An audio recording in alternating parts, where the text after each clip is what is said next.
There we go. Awesome. Okay. Hi, Rochelle. I see you in the chat there. All right, cool. I'm gonna get started on the slideshow now and go back to sharing my screen again. Here we go. All right, cool. So again, thanks for coming out to the Southwestern Ontario Acorn Leadership Training Zoom. Basically, maybe I'll jump forward to the agenda here. So I'm gonna talk a bit about, how do I get this window out of the way? There we go.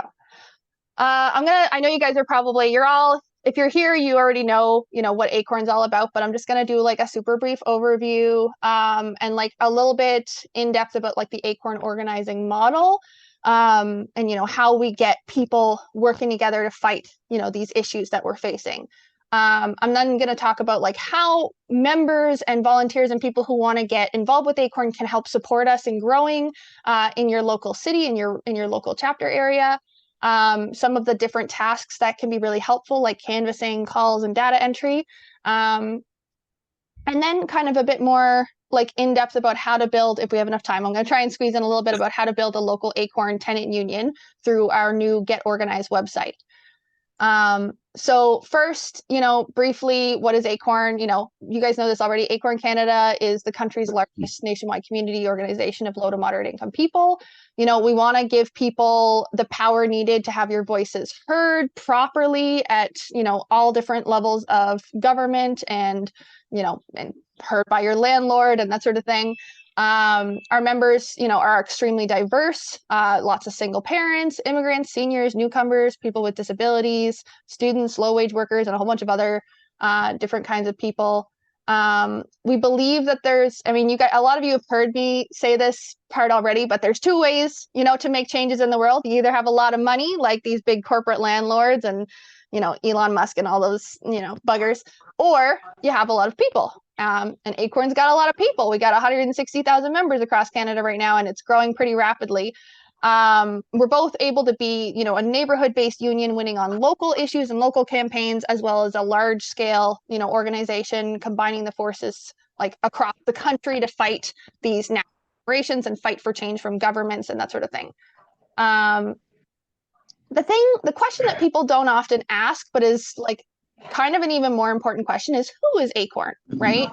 And the answer is, all of you are Acorn, right? Acorn lives and dies by like the efforts and contributions and like the stubbornness and commitment to change that, our members have. Acorn isn't some kind of like faceless nonprofit group that throws money at like programming or whatever, or, by collecting a bunch of cash to make a small handful of like CEOs or whatever famous for doing advocacy work. Acorn is about like funding an organizational structure that sets low and moderate income people up for success so that, they can strive to make their communities more livable, more affordable, more community oriented, so on, that sort of thing. And then, how do we do that? Like the things that Acorn does are defined by the identity of our membership, right? So Acorn's strategy and goals and actions are, dependent on what our memberships want, what our membership needs, what people in our membership, want to see changed. Members like yourselves, right? What change you want to see in the world. And how we decide to work on that is through, we come together in meetings to discuss these issues and to like brainstorm actions and the best kind of way to tackle the problem. So that means if there's something you want Acorn to work on, or that, you want to work on with your fellow Acorn members, come out to a meeting and share your thoughts. And then, we democratically decide what our priorities are and the best strategies for winning on those issues. This last slide on what is Acorn, and then we'll move on to the actual, body of it. But I wanted to touch base a little bit on something that is really important to Acorn. I know Maribel and some of the other Waterloo members might remember we talked about this a bit in the last chapter meeting, but Acorn's decision-making structure is through something called coordinated autonomy. It's like a really important part of how Acorn works. So basically, there's two parts, right? Two words, two parts, coordinated and autonomy. The autonomy part means that, the membership of any group or any level of the organization is able to make independent democratic decisions on issues that fall within that group's, authority. So local chapters make decisions about local chapter issues. citywide, groups make, or like the citywide board of, an Acorn branch or Acorn office. The citywide board for that area makes decisions on citywide or region-wide issues, and regional boards, regional issues. Provincial boards, provincial committees make decisions about our provincial issues, and national board makes decisions on national issues. And these boards, all these different levels, are made up of regular members like yourself who get voted in. So like Maribel, and Jordan and Naughton. I don't know if I saw Acer in here. Acer and Meg. You are all elected representatives for your local boards, right? But then you get to like the provincial level, there's members, leaders from each of those boards participate in, provincial discussions about issues, and then, further up to federal or national discussions about issues. And that's how we, make sure that all of the decisions we make are democratically decided on. And then, of course, coordination. So like, in other words, that means that these different groups need to work together, and we need to coordinate between all of these different levels, especially when the issue is more widely felt than just a local area. Because if we're conflicting with each other, then we don't have a unified message. We don't have as much power behind what we're trying to fight for, right? Anyway, so I'm going to move on to the Acorn organizing model. Does anybody have questions about that so far? I can't see everybody, so you might have to just speak up if you do. No? Okay. Feel free to let me know if you have any questions, or raise your hand and I'll keep an eye out. But yeah, so the Acorn organizing model, how do we build people power to make change with, the Acorn organizing model? So Acorn staff and member organizers, we do direct outreach through things like door knocking, canvassing, phone calls, listening to these individual, like we sit down and talk to individual community members' concerns and your issues and like what people are facing, and connect what they want to see change to this collective action that we work together to build, right? So that means organizing, peaceful direct actions like protests, rallies, marches, sit-ins, organizing meetings and town halls to develop our campaigns. It means coordinating and communications between different chapters, research, sharing our resources, and most important, like building powerful local groups like all across Canada, so that we can all together have some, pretty hefty power to fight on higher and higher levels of government. So how do you support us in the work that we do? Canvassing is one of the big ones. This is like a bit more of a, challenging thing for some people, but it's definitely the most effective way to get more people involved in Acorn and to grow Acorn in your community. So staff like myself, we spend 4 hours a day, 5 days a week in the community knocking on doors to get people signed up as Acorn members and to get them involved and teach them about our campaigns and that sort of thing. Members can help this by canvassing in your buildings and in your local neighborhoods in a similar way to how, we door knock. And like it's basically, if I've got if I'm door knocking myself, I can sign up members, of course, but then if there's 2 or 3 or 4 members who are also door knocking, that's like doubling, tripling, quadrupling how fast we can get more people involved, right? So I'm going to talk a little bit about door knocking wraps. Let me find, okay. So, I need to, can you guys, what are you seeing on my screen now? Okay, cool. You can see this document. All right, awesome. So this is, Acorn uses what we call wraps. So it's basically like, kind of like a script, but it's basically a way to streamline, how we get people involved. It makes it a bit more, what's the word? Reduces the learning curve, especially for people who are a bit newer to going in the doors, but it also just makes sure that we're covering all our bases when talking to people. So this is a sample like script or wrap for how to, when you're knocking on doors, how to get people to get involved in Acorn. This wrap is specifically, the goal is to get someone to sign a petition and just let them know about Acorn and get them to come to the next meeting. So starts off with the first step, introducing yourself. You knock on the door, they open the door. hey, I'm Vonica. I'm with a community action group called Acorn. You've probably seen us in the news fighting for tenants' rights. And you just want to be friendly, be yourself. Like, don't stress about having a specific, kind of energy or whatever. You just try and stay upbeat.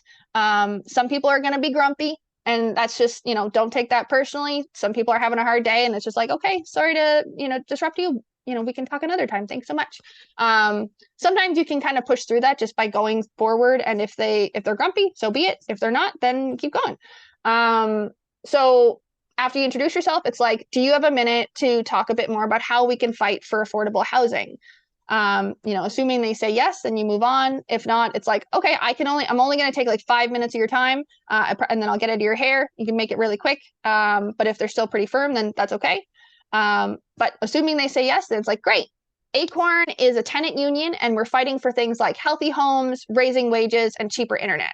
Right now, we've been working on stopping rent evictions. This is just an example wrap specifically for rent eviction petition, but I'm going to show you later. I have a template for other issues that might be affecting your community. So right now, we've been working on stopping rent evictions. Currently, landlords have an incentive to kick out long-term tenants because they can charge way more rent as soon as that person leaves.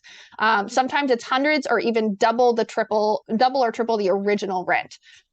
Renovations are just kind of an excuse they use to do this. And sometimes it's just their renovations are just like slapping a coat of paint on the walls. What do you think about that? And then, people will often be like, oh, that's ridiculous. Oh, that's horrible. Yeah, I know, right? Like, you just validate whatever they're saying. Some people will talk to you about their own personal experiences with whatever issue you're talking about.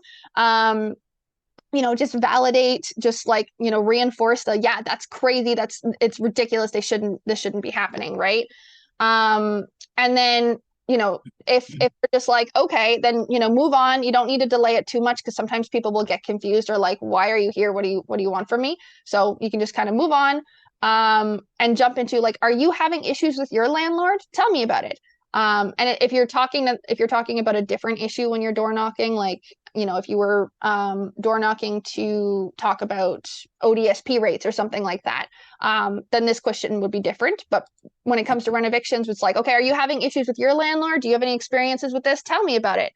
Whatever they bring up, whatever problem they're bringing up, you want to validate it, like be really, really validating. Your rent went up by how much? That's great. Doesn't matter. Even if it's like $5. Your rent went up by that much? That's crazy. That's ridiculous. You shouldn't have to deal with that. Like, really getting them amped up about this problem, because it is a problem. Rents are going through the roof. People are getting rent evicted. We know these issues, right?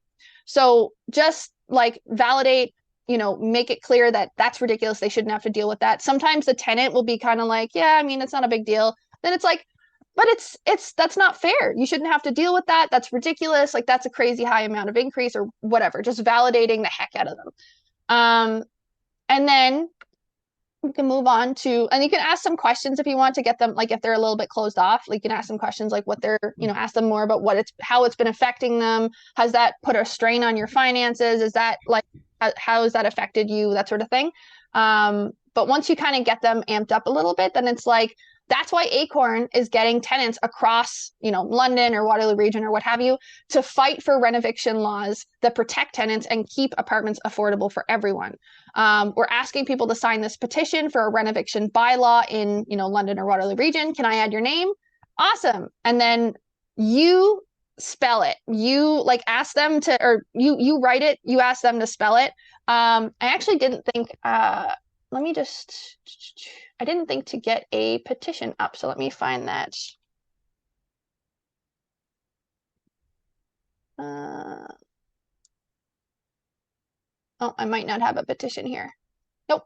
So, sorry about that. But basically, the petitions will, where am I here? This one. Petitions will just be like a sheet with, standard, like their name, address, phone number, email, something like that. Basically just saying, sign this petition if you want a rent eviction bylaw in your region. I'll show you where to find these resources yourself in a few minutes, but basically we're trying to get them to sign a petition. you want to write their name though. You want to write their name, you want to write their phone number, you want to write their email, because you can read your own writing better than you can read somebody else's handwriting. And I can tell you from experience, if you fill out like a door knocking sheet or a petition sheet, and then you go home and you want to try and enter that data into the system, and then you find out that like because this other person has really messy handwriting, you can't get them in the system because you can't spell their name, you can't figure out what it says. It's super frustrating. It can be really, really so it's really nice to try and make sure you're the one writing it so you have that information. If they want to write it, then just, take once they have write it out, you take the clipboard back from them and you read it out, make sure you're reading it right. And then you can write underneath like what the information is if you can't read it yourself. But yeah, so then once we have that petition filled out, it's like, awesome, thanks so much. We also have our next chapter meeting coming up. Chapter meetings are where we discuss these issues and brainstorm actions to fight for change. And then you give them a flyer. I'll show you where to get those resources. The flyer is, the meeting is at this time, at this location. Can we count on you to be there? You want to be firm with these asks. Don't be like, what do you think? Do you think maybe you'd be interested? No, can we count on you to be there? Because this is important. This is urgent. This is something that needs to be acted on right now, right? And then they give you a yes. You make a note somewhere that they said yes, they're coming to this meeting, so that we can call them and give them a reminder call the day before. And then great, that's it. See you there. So that is the general, like, getting someone to sign a petition wrap. Does anybody have questions about that so far? No? Okay, cool. Feel free to speak up if you have any questions. So the next thing I'll move on to is, what if you want to take it one step further? If you want to help us grow, because like a huge part of how we fund the work we do is through membership dues. That's why they're so important. They're what keep us independent. They're what allow us to keep working on these issues. They fund all of the work that we do. So if you want to help us with growing our membership, like actual full member signups, we have a separate wrap just for that. So it starts off very similarly. Hey, my name is Vonica. I'm with a community action group called Acorn. You probably see us fighting the news. Do you have a minute to talk about how we can fight for affordable housing, validate whatever they think about the rent evictions? And then again, asking, are you having issues with your landlord? Tell me about it. Your rent went up by how much? Oh my gosh, that's ridiculous. And then instead of moving on to the petition, move on to polarizing, get them really amped up. Do you think there need to be laws against landlords raising rents to levels we can't afford? Like, what do you try and get them to really recognize the fact that these landlords are making big bank off of our rent every month that we're paying, and they aren't doing their job half the time. They aren't doing enough work to justify $2,000, $3,000 rent. Like, this is ridiculous. They shouldn't be able to keep making more and more profit off of a basic human necessity, right? So you really want to you don't preach to them that, you just kind of want to lead them in that direction. Like, what do you think? Do you think landlords need to, not be able to keep jacking the rent up like this? Do you think landlords, there needs to be a law to stop them from being able to let your building fall into disrepair? Something along those lines. And then when they're like, yeah, I mean, that would be cool. Exactly. Landlords are organized. Landlords, they have their own associations and stuff to plan out how to, squeeze the most money out of their tenants. Tenants need to be organized too to fight this, right? So that's why Acorn is getting tenants together from across, London or Waterloo region to fight for rent eviction laws that protect tenants and keep apartments affordable for everybody. We do actions, we do picketing, petitioning, we get in the media. We're a big fat thorn in the side of the government and their landlord friends. Enough is enough. We need change, right? You really just kind of whatever, way you can kind of get them amped up. I often, when I talk to members who are dealing with disrepair issues, for example, like their landlord isn't doing the repairs, I'll be like, I'll do the math for them and say, hey, let's say everybody in this, 10-story building is paying $1,000 in rent every month. That means the landlord is making millions of dollars a month off of this building. Like, that's ridiculous. They can totally afford to hire enough staff to keep up with these repairs. You shouldn't have to wait 2 months or however long they've waited, right? So just kind of really getting them amped up about the fact that this is not right and something needs to change. So that's why Acorn is getting tenants together across the region to fight for rent eviction laws to protect tenants and keep apartments affordable for everyone. We do actions, picketing, petitioning, so on. Does that sound like something you want to be a part of? And again, it's got to be a firm ask. It can't be like, what do you think? Do you think maybe you'd be interested in that? It's like, does that sound like something you want to be a part of? And like confidence makes all the difference. And like excitement, energy makes a big difference too. But like, honestly, confidence is one of the biggest aspects of it. And so if you don't ask directly, people won't really, follow along. So then when they're like, okay, what does that mean? What does, being a part of that look like? Then you say, how Acorn works. Acorn's a tenant union. Individually, we can't solve these problems, but together we have the power and we can. It works like a church or a union where all of our members chip in dues, $15 a month. Is that something you can do? Or what do you think about that? Or whatever, something, straightforward. The one thing is when you're asking for money, it can be really easy to kind of like trail off and be like, what do you think? And like kind of wince at it because you're asking them for money. But like if you do that, it's kind of people, again, it's a lack of confidence and people won't respond as much as it's not as easy to get them to respond positively. So nice, firm ask, is that something you can do? What do you think? And like be really firm about it. Some people will have concerns. Some people will have issues. I'll talk about different comebacks to that, but let's just say they want to sign up and they commit to joining. There's two things that can look like. I know there's some leaders like Maribel and Waterloo Region who have a membership card, which some of you have probably seen already. Looks like this. Maybe I should get out of sharing screen for a sec so you can see this. But yeah, and can I how do I pin? No, maybe I can't. I don't know if it'll let me. Anyway, you may have to find a way to full screen my screen, but basically the membership cards look like this. So you've got personal information on one side. There's some information here about like what unions people might be a part of, because that can help us build allies among different unions. And then the back side has payment information, and the member would fill out that information, and then they get this little tearaway card to keep.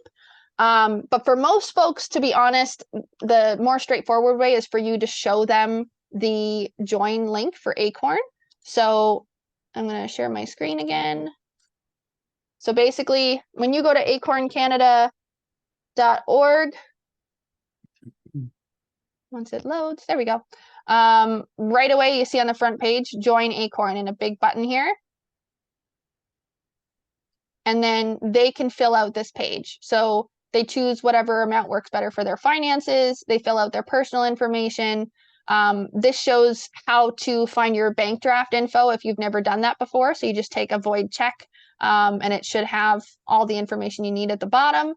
And then, it'll ask for your billing address and stuff. And then you finish the sign up. So you can like walk someone through how to do this if you want to. Or you can, provide them the link and they can sign up on their own time or what have you. But basically that's the most, straightforward way for you guys to do this, rather than needing to coordinate with me on getting membership cards, because we definitely don't have enough membership cards for, to ship all across, Southwestern Ontario. We probably could eventually though, we're getting there. But yeah, so, once we, get them signed up, then it's like, okay, cool. So we're also asking people to sign this petition for a rent eviction bylaw in, whatever city you're in. Can I add your name? Great. And the same as before, you write out their name and their information. Awesome. Also, we have our next chapter meeting coming up. Chapter meetings are where we discuss these issues, et cetera, et cetera. Give them a date and time and location of the meeting. Can we count on you to be there?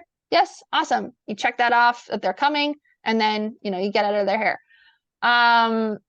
So if you're signing somebody up and you're hitting, they have concerns or they have some questions or what have you, here's some different comebacks that you can bring. So if they talk about, I can't afford it, it's like a big part of this is validating, right? I hear you, everything expensive. And you're talking to yourself as a member. I make a sacrifice every month to make sure that Acorn is financially strong to keep fighting. Do you understand why we pay dues?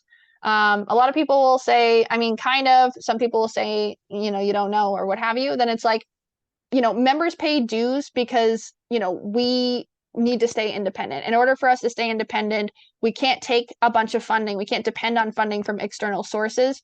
The only ones who are going to fight for low and moderate income people are low and moderate income people. So we have to be self-funded. And the membership dues are what allow us to do all of this work and make sure we can grow effectively and, maintain the work that we do. So, if like you can see how they, when you explain this stuff, then it's like the firm ask after that is, what do you think? Like, can you do this? You always end whatever comeback you're making, you always end it with another ask. So you explain why we pay dues, and then, so what do you think? Can you do that?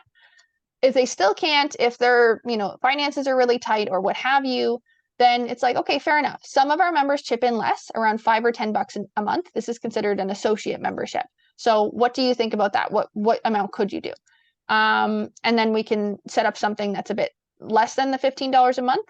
And then, if they are like, I need to think about it, I don't know Acorn very well, totally get it. We just met, we're strangers. I felt the same way before I joined. What do you need to think about? What questions do you have? And you can get them to kind of elaborate, and that way you can kind of tackle whatever concern they have. But the biggest thing is just reassuring them. Asking them what they want to know about can help them understand like what Acorn is, and the fact that, we're the biggest tenant union in the country. Your confidence, like re-emphasizing confidence, is super important. That's how we get, people to really understand what we do. One of the things that it mentions in the tips is showing them an article about Acorn. So I can definitely share some resources, and you can just go on our website if you want to. There's tons of different news articles that we post. Anytime there's news about Acorn, you can print it directly from the website and have that with you to show people. I use this a lot, to be honest, when I'm signing people up and they're like a little uncertain. I'll start just bombarding them with news articles and information about some of the campaigns that we've won recently. And it gives them a better sense of like the tangibility of who we are and the real change that we're making. But you can also give them like just more information about the campaign in general. So like you can talk about how in New Westminster, Acorn in New Westminster actually managed to get a rent eviction bylaw introduced in the city. And that's what stopped rent evictions. To be even more specific, the year before that bylaw was passed in New Westminster, they had 300 and something, like 330 rent evictions that previous year. And then right after, the year after they introduced this bylaw, it went down to 0. They had no rent evictions that year. So like it made a huge difference, and Acorn is what made that happen, right? When they're talking about rent control or vacancy control, like you can talk about how Quebec has rent control, Quebec has vacancy control, which is what helps rents in Quebec stay, more consistently low, and it's not skyrocketing the same way it is here in Ontario. Ontario and BC have rent caps. Like it depends on what region you're in. This is just kind of some different information about different cities, but you can talk about different statistics about different cities and how high rents are skyrocketing. The other thing is you can talk about how like we're newer. To be honest, in London, yeah, we've been around for like, technically 3 years, but we're still growing a lot. And London Acorn hasn't had a full-time organizer until, this year. So it's kind of like we're still kind of newer to people in London compared to like Toronto, for example. So that's why I'll mention like, yeah, we're kind of newer in this area, but Acorn's been organizing in Canada for almost 20 years now. We've hit over 160,000 members, and we're in over 9 cities. I think we're at least 10 or 11 cities now. We're the biggest, most effective tenant union in the country. If people are concerned about like security or anything, it's like, we couldn't have stuck around for 20 years if we weren't careful with people's, information, right? But yeah, and then if people talk about how like nothing will ever change, you get these people sometimes who are kind of down in the dumps because things are hard. The system is broken and things are really rough, and a lot of people get a bit disillusioned, which is super understandable. So validate. It's like, I hear you. It definitely seems that way sometimes. Overall, we can't win every time, but if we don't fight collectively, it's guaranteed that we're going to lose. Like nothing is going to change if we don't fight for it. That's why so many of your neighbors are joining Acorn. And it can be really helpful to emphasize that their neighbors are joining, which is often the case. Like if you're door knocking in a building, you're going to sign up people in the building. And then it's like, your neighbors are already joining. So what do you think? Why don't you join us? And again, you can point to different victories. My favorite victory to point to, which I do find helps a lot of people get a better idea of how we work, is our National Fair Banking victory this year, which was, we actually have a couple now fair banking victories, but the big one that I bring up a lot is the interest rates on short-term loans. So up until earlier this year, what's it called? Predatory lending companies like Money Mart, for example, were able to charge interest rates as high as like 65%. So we have members who borrowed like $170 or something to cover their hydro bill, and then 2 years later owed $10,000 because of a short-term loan like that, which is nuts. Like that's crazy. That shouldn't be allowed, right? So we had a big action back in February where a bunch of members were calling into the finance minister's office and Justin Trudeau's office all at the same time, just like demanding that they cut that interest rate in half. And a month later, they did. They brought it down to, I think it's 30% now or 35%. I can't remember off the top of my head, but they did exactly what we asked. And people can see that, like people can go look into that and they can see the information on that. So like that's a pretty solid win that was part of our big nationwide campaign that is kind of tangible. People can recognize like what we're working on, right? If they talk about not being comfortable giving out their bank info, it's like, fair enough. I totally get it. We do it through the bank because, it's like bank draft is the most secure way of doing these financial transactions compared to something like credit card. But we can do credit card if people prefer. If they're signing up online, you won't face this as much because people will trust the website a bit more than they'll trust individual people that come to their door. But that's something, if you're using membership cards, you can have a bit of a bit of pushback on that. And then, the final tip is just anytime you're using any of these comebacks, always end with a firm ask, right? So, if you're talking about, like if they ask when the meetings are, you can say like, our meetings are, at this time every month.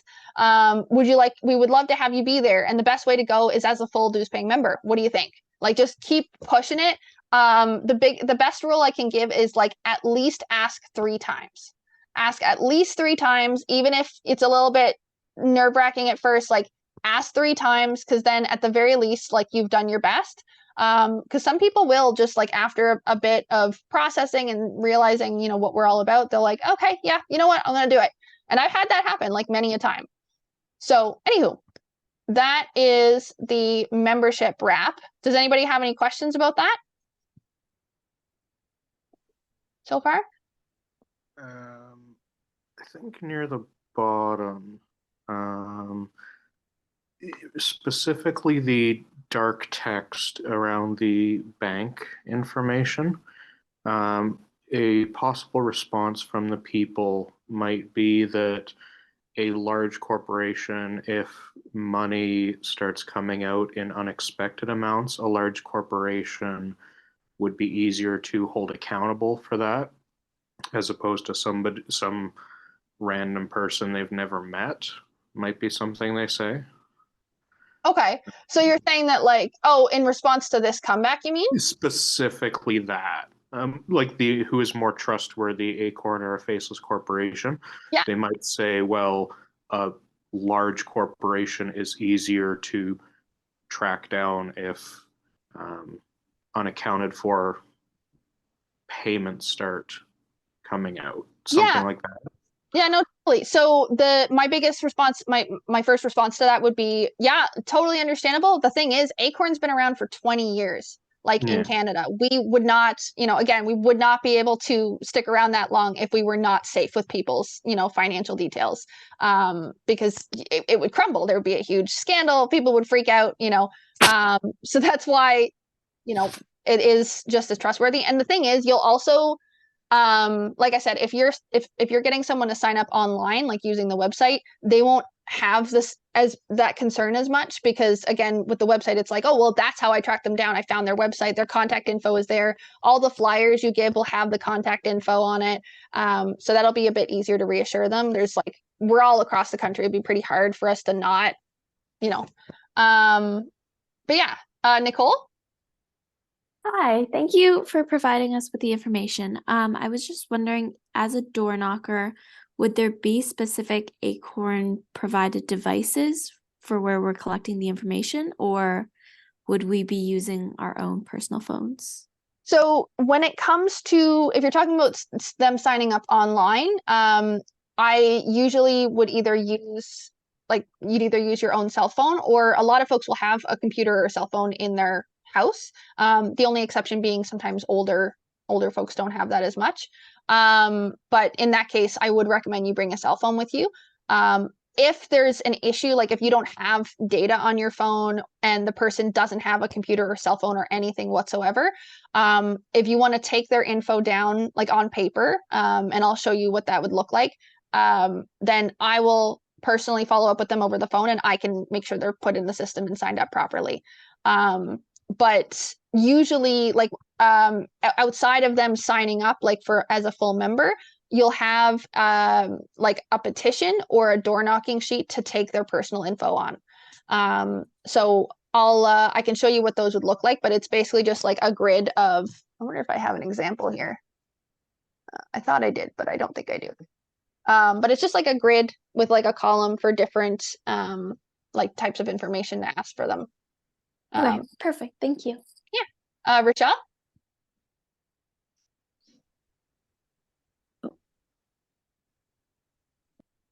Yeah. Oh, you were unmuted for a second. Sorry, there go. we go. Yeah, so about the whole petition writing collection kind of thing. I'm part of another organization, Fair Vote, and I brought up the point of, hey, if you have access to like a tablet or something like that, and you can set up a little Google Doc, it makes the whole, they can actually put in their own information nice and neat too, and it's also really quick. So it was just an idea. I don't know if that's something Acorn would consider if someone did have a tablet. Yeah, so we actually have online actions for a lot of anything that we have a petition on. We usually have an online action for too. So, for example, let me see. Or even just like grabbing their information, like, you know. Yeah, so when it comes to like grabbing their info, basically it's like we often do on paper just because it can be hard to like coordinate a system between different people and not like have personal information shared in like inadvertently. So we want to be as secure as possible, which is why paper can, I'll get you to collect this info and then send it to a local Acorn representative or mail it to myself.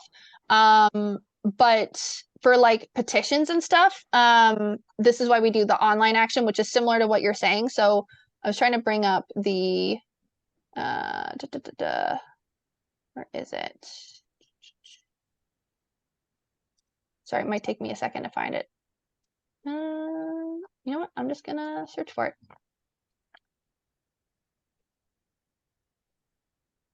I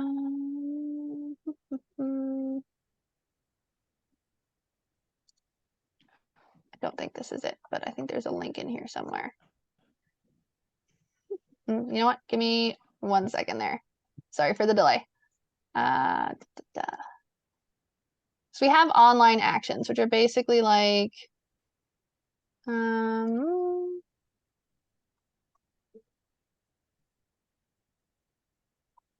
let's just use this one here. So this is, this is Toronto's landlord licensing online action. So it basically gives some context as to what's going on. Our list shows the list of demands, and then we put in, the person is able to enter their information the same way they would for a petition. The difference is this also will send an email to local targets like local city councilors, or other, depending on the campaign. Like if it's a landlord issue, then the target would be a landlord. Just depends on what the online action is about.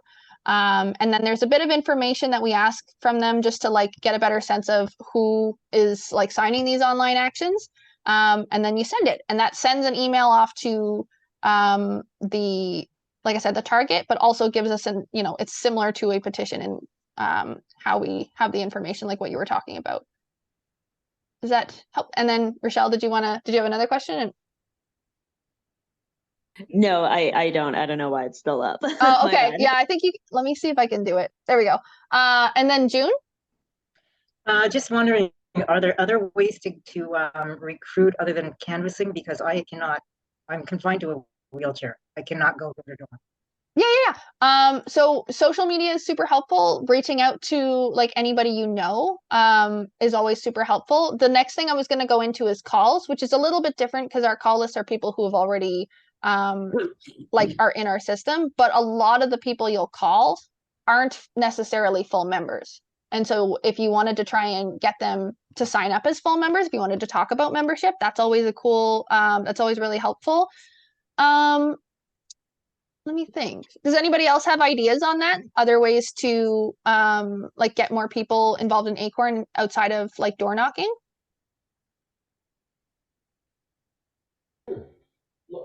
Local events. Again, anytime we get an opportunity to go, just like say just through conversations and things we might be attending anyway. Like say if you're got local counselors having a meet and greet or an information night, or if you're attending something from another organization, you want to talk, get a chance to have a conversation with people and just get, I find anytime I'm in a social gathering, I have someone asks me what I do or what I get up to, it's a good opportunity to talk about Acorn and see if they're if they're interested, and if yeah. Yeah, I think that's a really good point of like getting like anytime there's an event definitely is really helpful. You can also contact like representatives or other organizations that have like, a higher reach or a greater reach, and ask them to share Acorn's events or share resources or share our website, any of that stuff. Because that's like, honestly, representatives are more likely to listen to individual constituents than they are to listen to like, a staff member of an organization trying to push them to share something, if that makes sense. So does that help a bit, June? I guess. I mean, I did work for the Record for 14 years. I don't know if there's any connection I can do there. Yeah, I mean, if anything comes to mind, like if there's something else that you would like to be doing that we're not covering here that you think would help grow membership, like let me know and we can talk a bit more like one-on-one about different ways to work with that. I'll mention too, like with door knocking, I recognize your building may not, I don't know about the building that you work in or that you live in, but a lot of the bigger complexes will have like will be fully accessible because they have to be once they hit a certain size. So you, depending on your mobility, you may be able to door knock in something like that, as opposed to, door knocking in like at houses and stuff that often have steps in the way and that sort of thing. Definitely, we have members who use walkers who have gone door knocking, in buildings. It's particularly though, it's usually the ones that have like elevators and they have, the ramps leading up and stuff like that. So yeah, no, we don't have that. yeah. But, okay.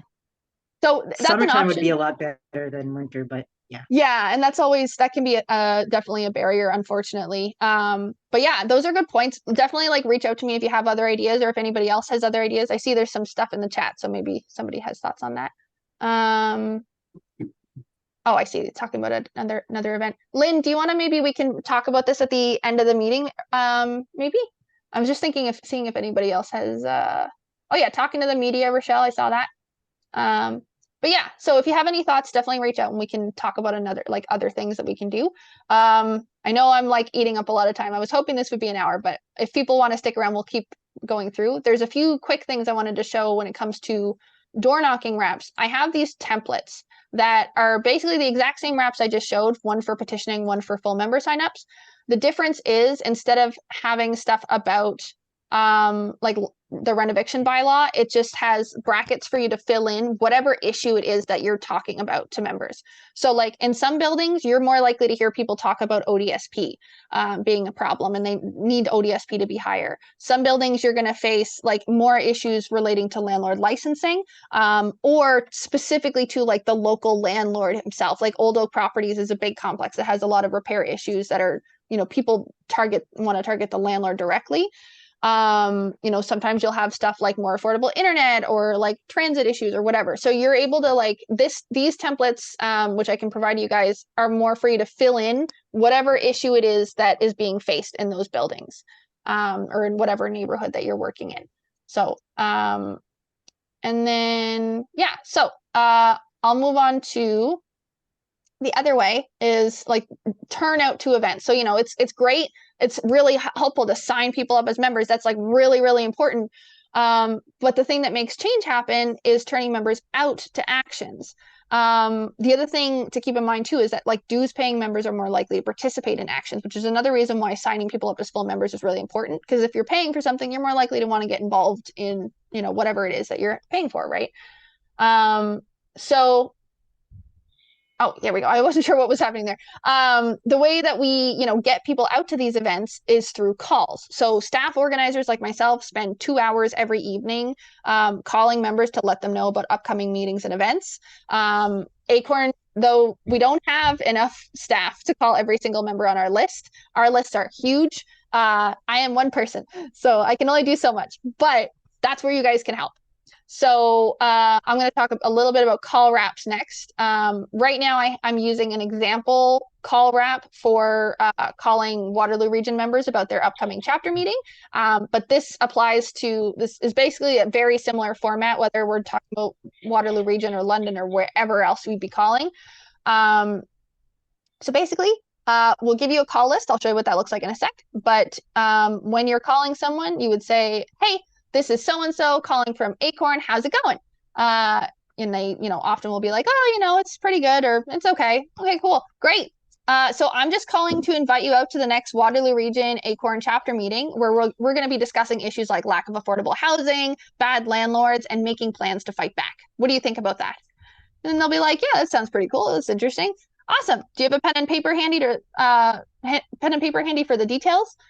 It's really helpful to get them to write down the date and time and location, because if they don't write it down, they're a lot less likely to join. Having them write it down makes it like stick in the brain a bit more. So especially if it's like older members and stuff like that, but even younger members, like get them to write it in their phones, But yeah, so you let them know it's happening. The meeting is happening Tuesday, December 5th at 6:30 p.m. at the Civic Hub, 23 Water Street North, and over Zoom. You can mention too, if they're talking about joining on Zoom, they will receive an email with the Zoom link before the meeting date. It's usually at least a week in advance. And then we also give a reminder email the day before. And then again, these firm asks, can we count on you to join us? And then, whatever answer they give, then you'll put it in the call list. So maybe I'll jump to the call list now so you see what that looks like. So basically, the call list looks like this. It's more full, but I don't want to break anybody's privacy. So we're just using Joe Schmo here. We've got his name, email, phone number, and then he's got a landline. These should probably be reversed, but whatever. And then there's a column with the date of the next chapter meeting. So that's December 5th. And then I'll explain these other two columns in a sec. But basically, a leader in your area, one of the elected reps, will have paper copies of this, and will get you to write in the column for the date that you're calling about, whatever answer they give. So if they say, yes, I can come, then you would mark that here. And we have different codes for that response. So if they say yes, you just put a Y here, like that. If they say no, then you put an N. If they say maybe, then you put an M. If they're not home and you leave a voicemail, then you just put MSG, you left a message. If the call drops or anything, then it's like not available. If it didn't go to voicemail for some reason or what have you. NIS is not in service. So it's like beep, beep, beep, or like this number is not in service or whatever. W and then the number sign is wrong number. DNC is if they're like, stop calling me. I don't want to get calls from Acorn anymore. Honestly, it's not as common as you'd think, but sometimes people, they don't want to be called anymore. So you just put DNC there, and I will make sure they're removed from the list. And then there's callback. If somebody asks you to call back, try and just push through and be like, hey, I'm just calling to let you know about this meeting. Super quick. It's on this date at this time. Do you think you can make it? Cool. Thanks for taking my call. Bye. Like, just make it quick. unless it's like a concern that we need to follow up on or whatever, try to avoid callbacks as much as possible because they will eat up your time and staff time. So it's best to avoid that when you can. But yeah, so you record that they can come or they can't come or what have you.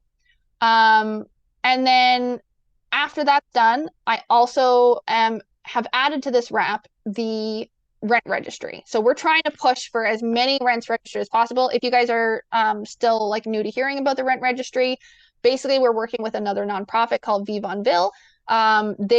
We've launched this rent map. It's basically an online database where tenants can anonymously submit their rent.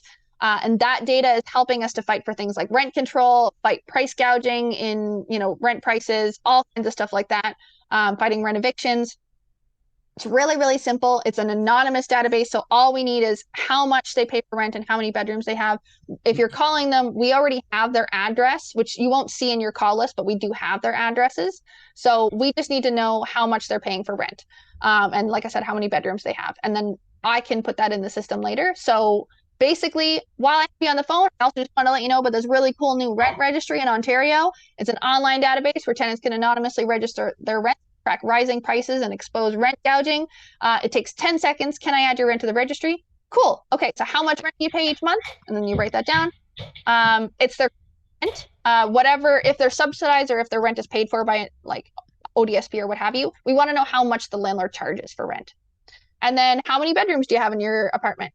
And then you get their response. Awesome. Thanks for your time and adding your rent to the registry. See you at the chapter meeting. And then whatever they tell you for how much they pay for rent in this column, and then how many bedrooms they have in this column. And there's like a notes column too if there's anything important that you think I should know about later, or to keep in mind for future calls or what have you.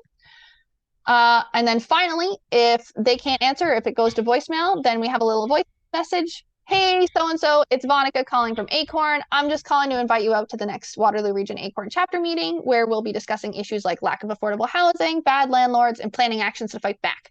The meeting is happening Tuesday, December 5th at 6:30 p.m. at the Civic Hub, 23 Water Street North in Kitchener, and over Zoom. Call us back to confirm if you can make it at 519-670-1859. That phone number is the same for both London and Waterloo Region, so that's going to be unchanged. And yeah, so that's calls. Does anybody have questions about that? No? Okay, cool. So yeah, just a short version. A leader in your area will have paper copies of this, or they will be able of the call list, and they'll have like actual information with people on here. So you'll get that info. You'll sit down and do some calls, mark like I said, their responses in these columns, and then give those paper copies back to your local elected representative or leader, and they can make sure I get that information. So that's generally how the calls will work. Let me just make sure I'm not forgetting anything. Oh, and yes and maybe lists. That's the other thing. So why we enter the yeses and maybes here is because later on, I will have that information to put in. I will take that information and put them in our yes and maybe list. So this is an example one for our London at Large chapter meeting, which is no longer going to be on the 12th, but that's another story. But basically it'll have name, email, phone number, whoever put a yes. So like Joe Schmo here let's say he put a yes here, then his information is going to be put in this yes list. The left side is yeses, the right side is maybes. And then the day before the event, I will give him a call to remind him about that event, because people will forget. And if somebody needs, they're interested and they want to come, but they need a ride or they have other accessibility stuff, if you put a note somewhere of that when you call them, then I will make sure to follow up with them and, see if we can set up a ride. Can't ever promise that, but some people like to do carpooling. So we, try and connect people when we can. But yeah, you don't have to worry about the yes and maybe list. I just kind of wanted to give you guys context of why exactly we're marking yeses and maybes here and why we're keeping track. It can also give us, one thing I forgot to mention is that when you're doing turnout, there's kind of we have this rule, we call it the 1 to 3 rule. So for every 3 yeses we have, for every 3 people that say yes, only 1 full member will actually show up. And this applies to specifically full and associate, like paying members. For every 3 people that say yes, 1 person will show up. For provisional or non-paying members, that number drops to be like 1 in 5-ish or so. So the important thing is just getting as many yeses and maybes as possible, especially with full members. But yeah, so that's the gist of that. If anybody has questions, let me know. I'm going to jump into data entry. I know it's, I said it for an hour, but we can keep going for as long as people want to stick around. I was going to jump into what data entry looks like with Acorn. So basically, in order for us to like create these calling from and send out emails to members to let them know about events and all that stuff, the member needs to be in our system, in our database. So like if you're knocking on doors, getting petitions signed and getting a bunch of new contacts for us, sometimes it can take time for that person to end up in our system. So you can help speed up that process by putting them into our system yourself. And that's through the Acorn data site. So if you go to acorncanada.org/data, this is what it looks like. And so I have the website on the slideshow as well. So you can, when I share the slideshow with you guys, you can see it. But basically, it's got a slot for every piece of information. So we have a spot for their first name, for their last name, for their street address, the city they live in, postal code, so on and so forth. And then when you get to chapter, every area is a little bit different. So for London, we have a few different groups that we need to make sure they're included in. But for Waterloo region, it's just Kitchener-Waterloo. That's the only group you need to worry about. For London, it depends on where you live. If you're in London at large group, then we need to do London at large. If you're in Carling-Stonybrook, we need to do Carling-Stonybrook. King Edward Avenue also has their own list, but they're usually included in London at large.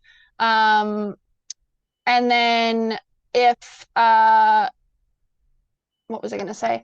If you are like, there's a few different local tenant unions, like we have an Old Oak tenant union and a Webster tenant union, so we'll have those groups. But basically, if you're doing calls for London, I will follow up with you and give you all the lists that you need to make sure you put them in.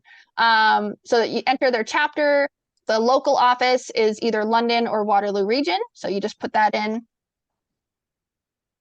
London Acorn or Waterloo region Acorn.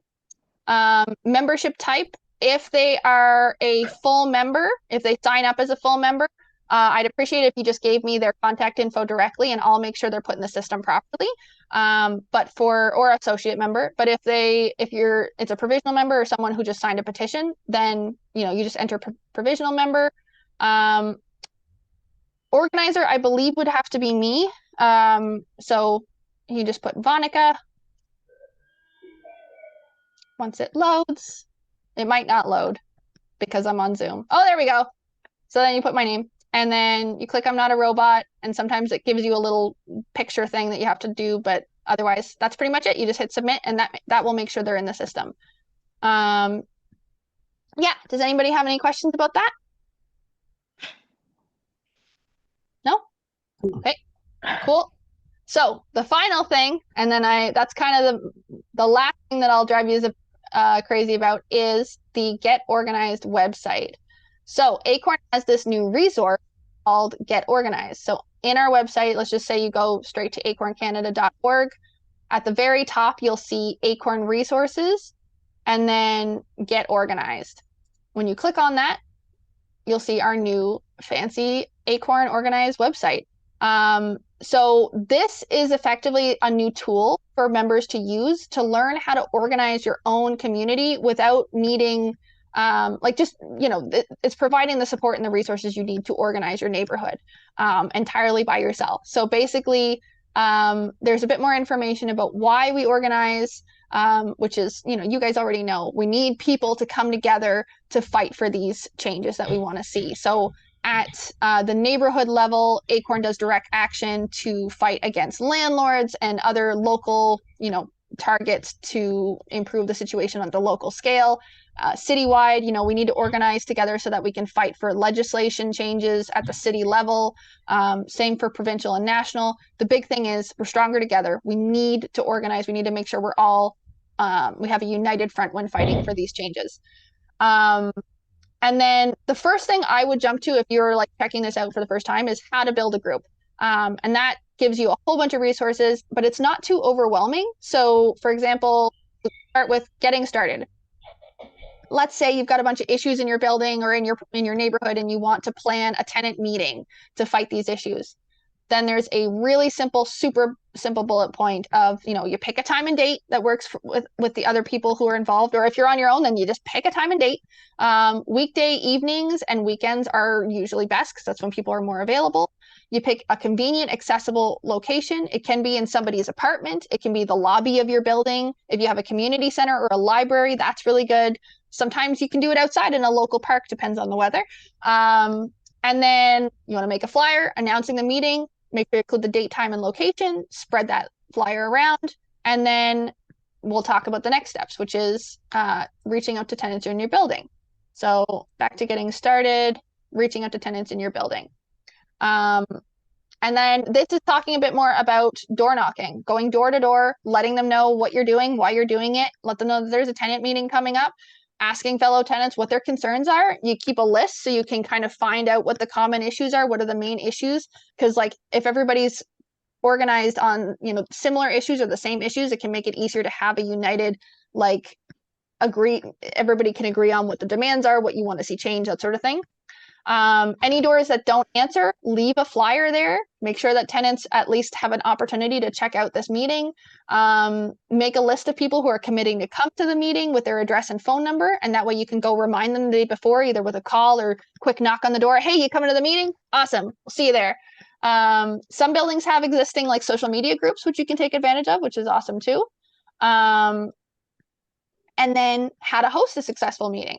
And it gives you more steps on that. So you want to make an agenda.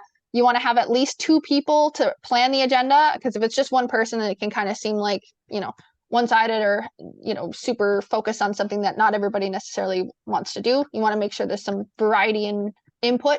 There's a quick example agenda. So like a quick welcome, random names. And then you want to have how much time it's going to take or how much time you think it's going to take, and the person involved, who's going to do that part of the meeting. So Sandy is going to do it. You want to have a section on brainstorming what the issues are, talk about what the main goals are. You can say that's 20 minutes, and then Lucy's going to talk about that or lead that part of the discussion. Having a vote on forming a tenant union with Acorn, and Sandy's going to cover that part. Outreach, so talking about outreach and what that's going to look like, planning and action, discussing tactics, that sort of thing. Talks about, what you want to do when you're arriving at the meeting, the materials you may want to have. Make sure people fill a sign-in sheet, because that gives you a better idea of who to follow up with. Because if somebody shows up to one event, they're a lot more likely to show up to future events, right? You want to follow up and get their feedback on how it went. Make sure you welcome people, make everybody feel welcome, make them feel comfortable. Setting up a way to get in touch with everyone after the meeting through a phone chat or an email chain or group chat or what have you. Try to keep the meeting limited to 60 to 90 minutes tops, because people start to get pretty tired after that. As you can, we've been having a meeting for an hour and 10 minutes now, so that can, people start to get tired after a while. It's totally understandable. But yeah, the big thing, most important part is planning and action. Having a meeting just for a meeting's sake doesn't accomplish enough, right? It's just talking, but it's not actually doing something to make the changes happen that you want to see happen. So you got to plan something, some way to target, the landlord. Maybe if you run out of time, then it's okay, we want to do this action. Let's have a follow-up meeting to, make sure we plan this effectively or what have you. Sometimes the first meeting can end up being more about an issues discussion, and then you kind of set a time, date, and location, and then you make more detailed plans later. That's okay. Whatever works better for you, but try and make sure you plan something. But yeah, so this site has a whole bunch of stuff like that. This is talking about how to host a successful meeting. And then there's a bunch of tools that you can use. So we have example demand letter templates. So, repairs demand letter, I can look at what that looks like.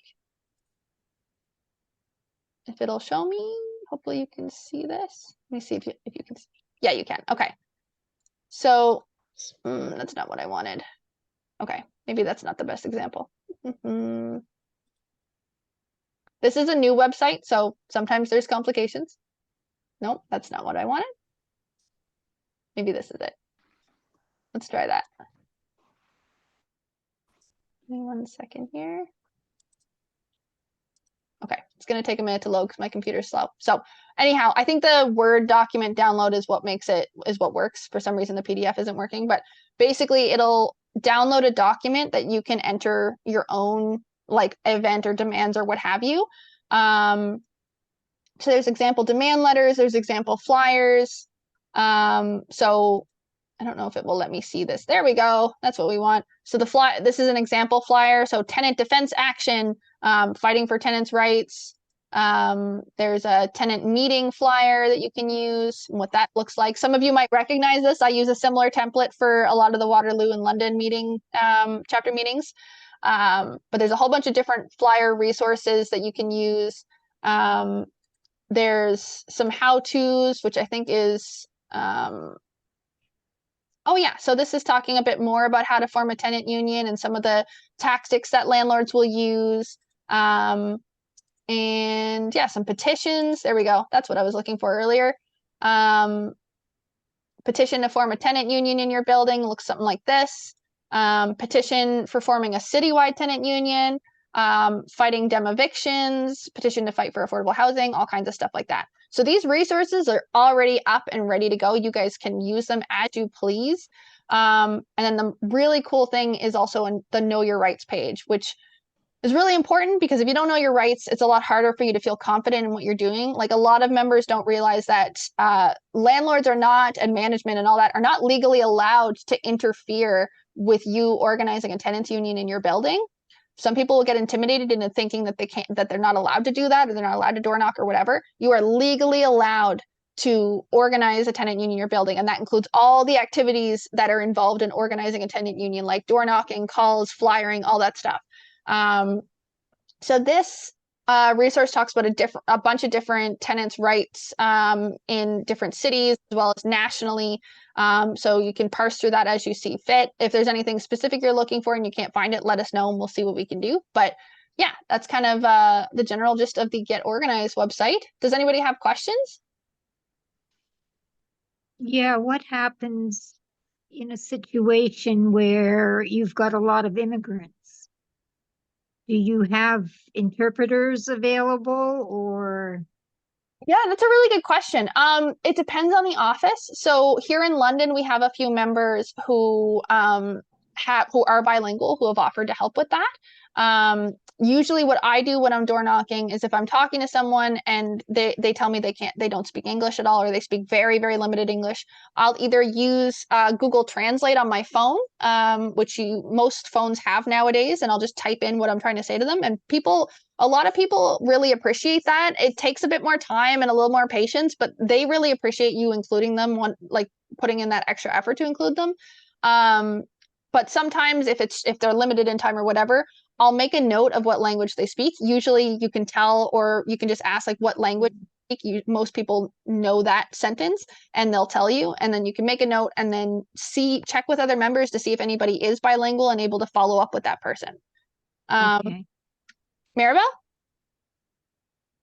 When I was starting to organize my neighbors here in the building, that is number one challenge I had. I just have to speak very slow with myself. Like you just have the patience to repeat it, and like ask them if they got it, like they understood, and how they got your message. Because you just have to ask them to, like, do you want to clarify if that's clear with you, or do you have, because I have experienced that, and it's really hard. But those techniques that I use, just patience and like repeating myself and asking them, did you understand what I mean? Like, I'm sorry, but please feel free to ask me again if you didn't get it. Yeah, exactly. And it can also, I don't know if you mentioned this already, if you did, I'm sorry, but I often will try and rephrase things once or twice using like more common words as opposed to like a lot of jargon, because like people are more likely to understand, you know, the words like a group of tenants fighting for change than they are like if your language is limited, you may not know the words for like multi issue community action group or something like that, you know. I don't know if that's like a good example, but like I try and make it a bit more like straightforward and re-explain things in a few different words to, you know, make sure that the impression is coming across clearly. But yeah, does anybody else have any questions?